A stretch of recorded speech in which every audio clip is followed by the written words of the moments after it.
आङो दिनै बाक्सा कर्टनिफ्राय मोनसे भिडिअ पोस्ट खालामनो नागिरदों। बे भिडिअ पोस्टआनो जाहैबाय जोङो मैया मोनाबिलियाव जों नुदों मोनसे अर्डार रेजिस्टार भिजिलेन्सनिफ्राय। बे रेजिस्टार भिजिलेन्सनिफ्राय जितु अर्डार नुदों बेहाय जोङो नुनानै बागदावखांदों जोंनि बाक्सा बारनि एडभकेटफ्रा। लेटारा फैदों from Utpal Rajkhowa registrar vigilance Guwahati हाइकर्टनिफ्राय। दा बेहाय जोङो साबजेक्ट मेटारा जाहैबाय designating the court of sub-judicial, judicial magistrate and additional district and session judge court Rongya Kamrup as a jurisdiction court of Tamulpur and Goresar police station instead of Mosolpur. Tarmane ma जोंनि Mosolpur courtनिफ्राय बेखौ रंगियायाव दाननानै लांसिगोन। दा बे कारना मानि थाखाय जों बुंनो हाया, किन्तु जोंनि बिटिसिनिफ्राय जितु मोनखानाय थाखानायखौ मोनसे दिनै जोङो सासे एडभकेट हिसाबै आं बेखौनो बुंनो नागिरदों। जोंनि बर' फिसाफ्रा गोदोनिफ्रायनो आन्दलन खालामबोबाय थाबाय।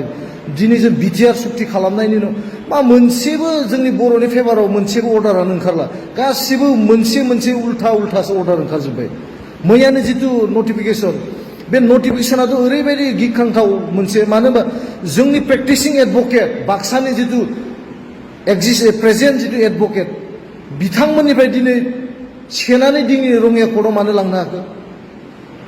जोंना बाक्सायाव एडभकेट गैया नामा? साफिसियेन्ट एडभकेट गैया नामा? आरो जितु एडमिनिस्ट्रेटिभ जितु पावारनि जितु डिग्रेडेसनखौ जों नुनो मोन्दों बेहाय। माब्रै नुनो मोन्दों होनबा दिनै जोंहा एडमिनिस्ट्रेटिभ पावार दंखायो, न' डाउट जुडिसियेला मोनसे एक्सट्रा सेपारेट मोनसे मेसिनारि। थेवब्लाबो जितु जोंनि एडमिनिस्ट्रेटिभ लेभेलाव जितु जोंनि पुलिसनि ल' एन्ड अर्डारजों खारनाय जितु ट्रायेल प्रसेस, बेथ' उइदिन दा जुरिसडिक्सन अफ जोंना बिटिसिआवनो जायोमोन ना। पिपिआ जोंनि, एडभकेटआबो जोंनि, एरिया जितु इनफ्लुएन्स बे जोंनि, होमबा जोङो बेखौ दिनै रङिया कर्टआव बोरै लांना थांनो हागोन? दिनै मा रङियायावल' साफिसियेन्ट स्पेस दं नामा? रङियानि जायगायाव लांमोन, तामुलपुराव लां, गरेस्वराव लां। दिनै मानो रङियायाव लांखो? दा who will be responsible for that? जोंना मानगोनां प्रमद बर' नोंथाङा उन्दुना दं नामा? मा खालामदों? पलिटिकेल पावारनि नामाव दिनै ओरैनो पलिटिक्स खालामबाय थाबा जानाय नङा। रेडि जा। मोनसेनिफ्राय मोनसे किन्तु फोरानलांगासिनो दङ। दिनै एडभकेटखौबो फोराननो नागिरदों नामा? एडभकेटफ्रा मुर्ख नङा, जाम्बा नङा। नोंथाङा जाम्बा जानो हागौ, एडभकेटफ्रा किन्तु जाम्बा नङा। दिनै बर' फिसाफ्रा दिनै साफा सानै एडभकेट खालाम मोनहांदों। बिथांमोना दिनै न'खर बिनो प्रेक्टिस खालामना सुंहांदों। गोदान एडभकेट दिनै फरायगासिनो दङ। दिनै जों रङियायाव थांना मानो प्रेक्टिस खालामनांगौ? जोंहा बिनि थाखाय हा गैया नामा? तामुलपुराव हा गैया नामा? गरेस्वराव हा गैया नामा? जोंहा साब डिभिजन दंखायो। जों तामुलपुरावनो खालाम। मानो रङियायाव खालामनांगौ? रङियायाव माबा स्पेसियेल जायगा दं नामा? सोरनि इनफ्लुएन्सआव दिनै रङियायाव लांदों? ना मानगोनां जोंहा बिजेपिनि प्रेसिडेन्ट भबेश कलितानि जायगाया रङियायाव हरदों नामा बेखौ? दिनै साफा रानलांदों। दिनै बाथौपुरि ओनसोलनि, दिनै बाक्सा ओनसोलनि दिनै थाइसे थाइनै जि साहा दखान होनानै मोनो बिसोरबो दिनै रानलांदों। बेटारि सालायनानै जाग्रा बिथांमोना थाइसे थाइनै बेटारि सालायनानै जायो, बिसोरबो दिनै रानलांनो नागिरदों। दखान रुम भारा होनानै मानजा जोंनि बर' फिसाफ्रा थाइसे थाइनै मोनजादों, बेबो रानलांनो नागिरदों। आচ্ছা प्रमद बर' नोंथाङा मा खालामनो सानदों? मोनसेनिफ्राय मोनसे दिनै हगारलांगासिनो दङ जोंनि पावारफोरखौ। बिराद अन्याय खामानि जादों बियो। इमिडियेट स्टेप लाबाय प्रमद बर' नोंथां। बे नोंथांमोना साननो थाङा खेमतायाव जे थाबाय थागोन होननानै साना। मोनसेनिफ्राय मोनसे नोंथाङा बिखंगति बरनगासिनो दङ।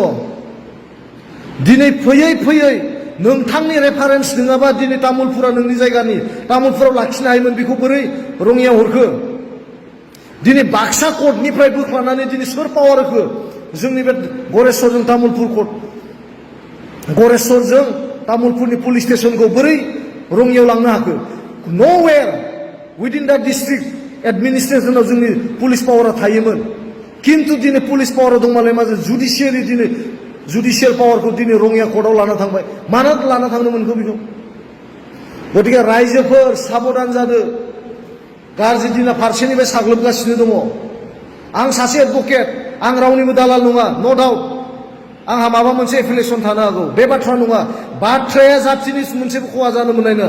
मानगोनां एबसुनि आफादगिरि नोंथाङा बे मेटारखौ एसे सिरियास ला। बाक्सानि एबसुजों बेखौ सावरायनानै एसे इन्टारफेयार खालाम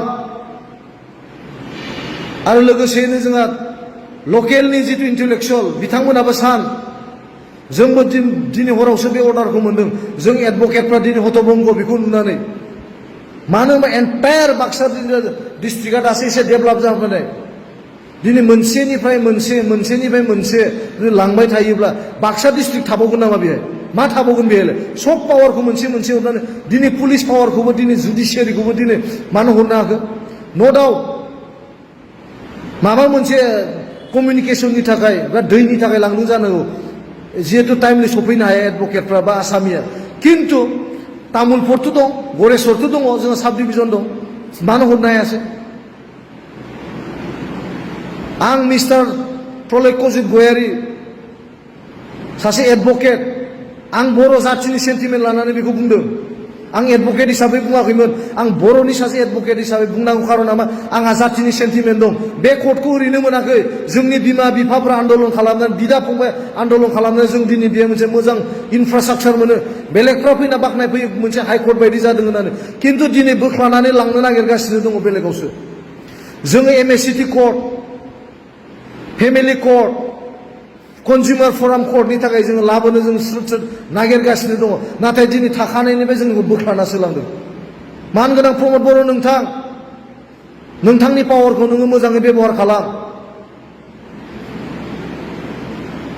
नोंथाङा नोंनि देहायाव नांदोंना नाङाखै बेफोर पावार मोनसे ओंखारबाय थानायखौ मेगन खाना जाना दं नामा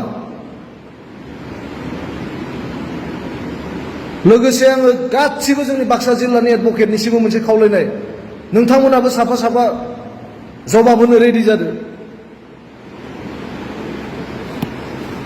आङो जोबोद दुखु मोनदों आं बिनिखायनो एसे आथुर लाइट फैनांगौ जादों मानो होनबा बे ओरैनो जिरायनानै थानाय नङा दिनै जोंहा ल' एन्ड अर्डारनि जितु प्रसेस जितु सिस्टेम जोंनि बाक्सा कर्टआवनो जायोमोन बेखौ जोङो मानो रङिया हरनो नागिरखो जोंनि बाक्सायाव एडभकेट गैया नामा There are a lot of good advocates, practicing advocate in Baksa. रायजोफोर बिनि थाखायनो आं मोनसे गुरै खावलायनाय जाहाथे जोंनि बे बाक्सानिफ्राय तामुलपुर आरो गरेस्वर बे मोननै थानाया कुनु पयथे रङिया कर्टआव थांनो हाया आरो लोगोसे नोंथांमोननि बे मददखौ आं मोनगोन आं बेखौ आसा फारिनानै थाबाय लोगोसे जों साननैसोनि गेजेराव पिआइ होगोन मेमरेन्डाम होगोन आङो दिनै रायजो राजानिफ्राय बेखौ एडभान्स खावलायहरनाय जाबाय जाहाथे रायजोफोरा बेखौ थाङो बेखौ नोंथांमोना नाय अर्डारा क्लियारलि स्पष्ट जानानै दङ बे गुवाहाटी हाइकर्टनि वेबसाइटआव थांबानो नुगोन जितु मोनसे नटिफिकेसन ओंखारबाय बिनि थाखायनो रायजोफ्रा साबधान जा आरो बेखौ